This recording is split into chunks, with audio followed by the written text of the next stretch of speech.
श्री राम जय राम जय जय राम। श्री राम जय राम जय जय राम। श्री राम जय राम जय जय राम। श्री राम जय राम जय जय राम। श्री राम जय राम जय जय राम। श्री राम जय राम जय जय राम। सच्चिदानंद भगवान की जय। आज हम दैवीय संपत्ति के ऊपर चर्चा कर रहे हैं। पिछले वीडियो में आपने आसुरी स्वभाव आसुरी संपत्ति के ऊपर चर्चा सुनी थी। उससे आपको एक पक्ष समझ में आ गया होगा। दूसरा पक्ष है दैवीय संपत्ति।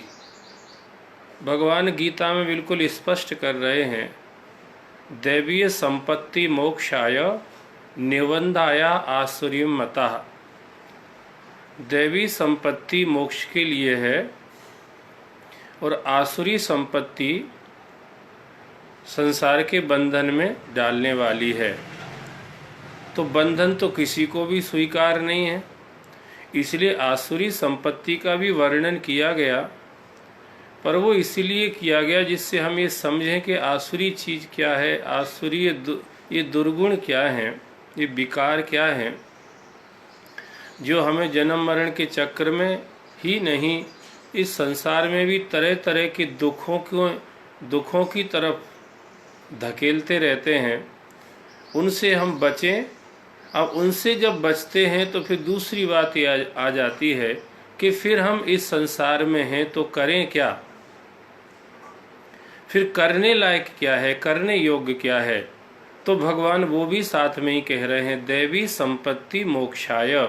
ये दिव्य संपत्ति, जो दिव्य गुण हैं, सद्गुण जो हैं, ये तुम्हें मोक्ष देने वाले। मोक्ष देने का मतलब सिर्फ यही नहीं है कि मृत्यु के बाद कोई मुक्त होता है। मोक्ष का मतलब यही है कि हम जितने विकार हैं, दुर्गुण हैं, इन सब से ऊपर उठ जाएं।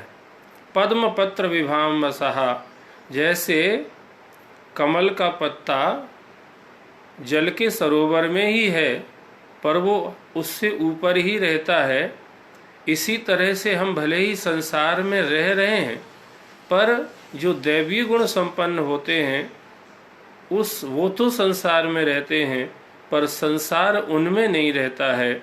इसीलिए ये संसार का जो विकार है वो उनके अंदर प्रवेश नहीं कर पाता और इस संसार में रह के भी वो स्वयं सुखी रहते हैं, स्वयं शांत रहते हैं, स्वयं धैर्य में रहते हैं, स्वयं श्रद्धा आस्तिकता में रहते हैं, स्वयं सात्विकता में रहते हैं, स्वयं तो आनंद में रहते ही हैं। जैसे पेड़ के अंदर अगर छाया है तो दूसरों को भी उस छाया का सुख मिलता ही है। ऐसे इस संसार में जब जीवात्मा दैवीय गुणों में रहता है तो उसके दिव्य गुणों का लाभ दूसरों को भी मिलता है। जैसे कहा, सठ सुधरें सत संगति पाई, पारस परस को धातु सुहाई। जिस तरह से लोहा कोई बहुत अच्छी धातु नहीं है पर पारस का स्पर्श पा करके वो भी सोना बन के एक कीमती धातु बन जाती है, ऐसे ही ऐसे सद्गुणी, ऐसे दैवीय संपत्ति से संपन्न लोगों का सानिध्य प्राप्त करके जो साधारण स्थिति के लोग होते हैं या निकृष्ट स्थिति के लोग होते हैं या तामसी प्रवृत्ति के लोग होते हैं, सठ मूर्ख प्रकृति के जो लोग होते हैं, उनमें भी परिवर्तन होता है और उनको भी इस संसार में कैसे जीना है ये समझ आ जाती है। तो दैवीय संपत्ति है क्या? दैवीय संपत्ति में सबसे बड़ी बात यह है, दैवीय संपत्ति संपन्न व्यक्ति आस्तिक होता है, श्रद्धालु होता है। आस्तिकता का मतलब ये है कि वो जो सर्वोच्च सत्ता है, जो इस संसार का रचने वाला है, इस संसार को चलाने वाला है और जिसके हाथ में ये संसार है, उसके प्रति उसकी आस्तिकता होती है। वो ये मानता है कि कोई एक शक्ति है जो इस संसार को चला रही है। जैसे पंडित मदन मोहन मालवीय जी कहते हैं कि एक अनंत त्रिकाल सच चैतन्य शक्ति लखात और सिरजत पालत हरत जग महिमा बरनी न जात। एक ऐसी शक्ति है संसार में, इतने बड़े विद्वान हैं ये मालवीय जी, पर उनकी आस्तिकता उसके ऊपर है। इसके कारण से उन्होंने बनारस हिंदू विश्वविद्यालय की स्थापना की और एक दैवीय सद्गुणों के प्रचार का एक केंद्र स्थापित किया, क्योंकि वो जानते थे इस बात को कि एक कोई सर्वोच्च सत्ता है जो संसार का नियंत्रण करती है और वो सत्ता ही हमें सावधान भी करती है कि तिनकह काल रूप में भ्राता शुभ और अशुभ कर्म फलदाता। जो जैसा कर्म करता है उसको मैं वैसा ही फल देता हूँ। आस्तिक व्यक्ति इस बात को जब समझ लेता है, मान लेता है, तो वो वही कर्म करता है जिससे उसके स्वयं के जीवन में भी श्रेष्ठता का समावेश हो और उस श्रेष्ठता को लेकर के वो संसार में एक ऐसी भूमिका निभा सके जो ऋषियों के उस उद्घोष को पूर्ण करे, जिसमें वो चाहते हैं कि सर्वे भवन्तु सुखिनः, सर्वे सन्तु निरामया, सर्वे भद्राणि पश्यन्तु, माँ कश्चित् दुःख भाग भवेत्। ये भगवान अर्जुन को कह रहे हैं गीता में कि अर्जुन तुम दैवीय संपत्ति को लेकर के पैदा हुए हो, इसलिए तुम्हारे अंदर ये मोह आना अच्छी बात नहीं है। ये मोह स्वयं का पतन करने वाला है और संसार में भी जो मोहग्रस्त लोग होते हैं उनकी अपकीर्ति ही होती है, उनको अपयश का ही सामना करना पड़ता है। अगर तुम भी इस तरह से ही देखोगे कि ये मेरे परिजन लोग हैं, इनको मैं किस तरह से मारूंगा, तो जिन लोगों की दृष्टि में अभी तक तुम सम्माननीय थे, प्रशंसनीय थे, उन्हीं की दृष्टि में फिर तुम्हारा सम्मान नहीं रहेगा और तुम निंदनीय हो जाओगे। इसीलिए तुम दैवीय संपत्ति संपन्न हो, इसलिए तुम्हें जगत की तरफ न देख करके, संसार की तरफ न देख करके संसार का जो मालिक है उसकी तरफ देखना चाहिए।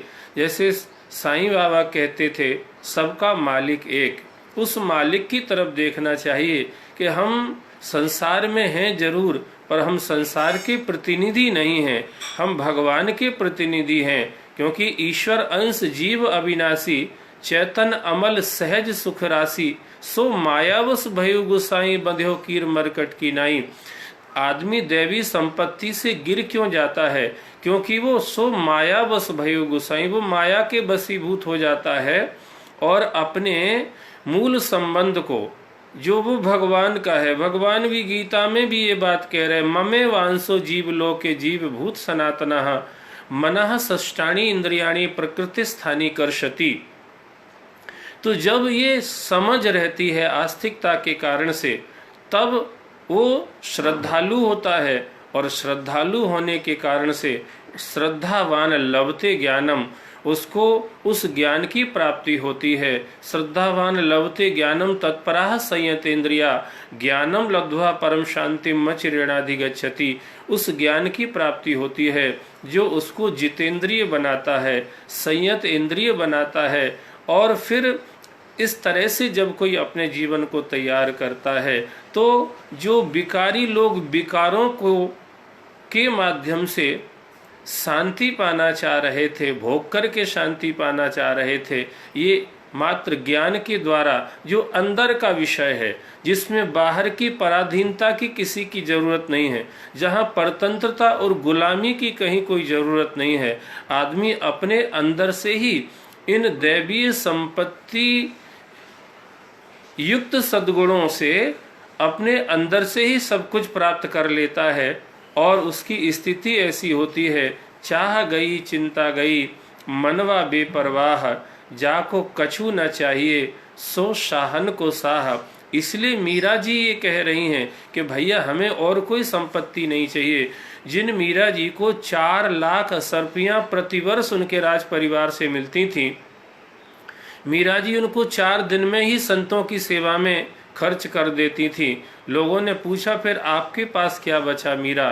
तो मीरा ने बड़ा सुंदर उत्तर दिया, पायो जी मैंने राम रतन धन पायो, वस्तु अमोलक दी मेरे सदगुरु, कृपा कर अपनायो, खर्चे नहीं कछु मोल न लेवे, दिन दिन बढ़त सवायो, जन्म जन्म की पूंजी पाई, जग में सबई खुबायो, सत की नाव खिवटिया सतगुरु, भव सागर तर आयो, मीरा के प्रभु गिरधर नागर, हरस हरस जस गायो, पायो जी मैंने राम रतन धन पायो। ये दैवी संपत्ति संपन्न जो व्यक्ति होते हैं वो इस परम धन को ही धन मानते हैं, जो कुछ दिन में छूट ही जाने वाला है।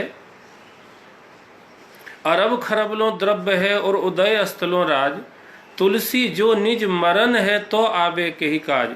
जो छूटने वाली चीज है उसको पाकर के भला कोई मूर्ख व्यक्ति ही, कोई आसुरी स्वभाव का व्यक्ति ही, कोई नास्तिक व्यक्ति भले ही संतुष्ट हो जाए, प्रसन्न हो जाए, पर आस्तिक व्यक्ति, श्रद्धालु व्यक्ति, धार्मिक व्यक्ति उससे संतुष्ट नहीं हो सकता। इसलिए कबीर जी भी कहते हैं, कबीरा इस संसार में धनवंता नहीं कोय, धनवंता सोई जानिए, जाके राम नाम धन होए। ये जो सर्वोच्च सत्ता है उसके प्रति जब आस्तिकता और श्रद्धा होती है। कुंती को हस्तिनापुर का राज मिल गया और जब भगवान हस्तिनापुर से द्वारिका जाने लगे तो कुंती भगवान के सामने खड़ी होकर के रोने लगी। भगवान ने कहा, बुआ जी, जिस हस्तिनापुर का राज्य पाने के लिए दुर्योधन जिंदगी भर षड्यंत्र करता रहा उसको मिला नहीं और तुम्हें मिल गया, अब तुम रो किस कारण से रही हो? अब कौन सा दुख है तुम्हारे जीवन में? तो कुंती ने यही कहा कि गोविंद, तुम हमें छोड़ करके जा रहे, ये हमारे जीवन का सबसे बड़ा दुख है।